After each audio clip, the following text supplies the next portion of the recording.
For more on the biggest game in college football, we welcome in college football analyst John Berger. Quarterback play is going to be huge, of course, especially for Alabama. But what are some of the other keys we should be looking for?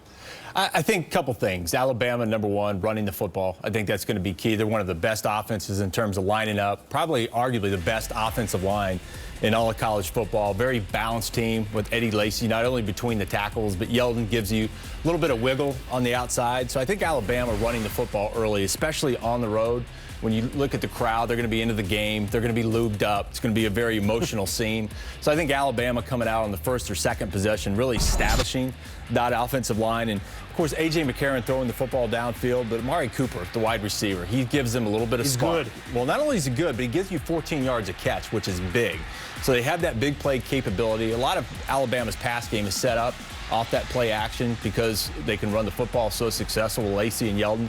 So I think that's what the key is going to be. And then, of course, the defense. How ridiculous is Alabama's front seven against the run? This is a football team that's second in the nation in scoring defense, stout up front at the point of attack. If LSU is going to win this football game, you know they're going to have to line up or run the football. Keep in mind, LSU did that against South Carolina.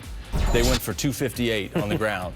So it is possible. LSU can line up with that offensive line. They can pound the football, but they're doing it behind an offensive line that's on their fifth different starting combination. So everything right now, when you look at this game, the way it sets up, it's almost like LSU has no chance. But we all know what can happen in Baton Rouge, so don't automatically just count out LSU in this ballgame. There's some people saying Alabama has the best defense they've ever seen. You agree with that? Would you go that far? I don't know about ever seen. Yeah. I just base on what I see on tape this year.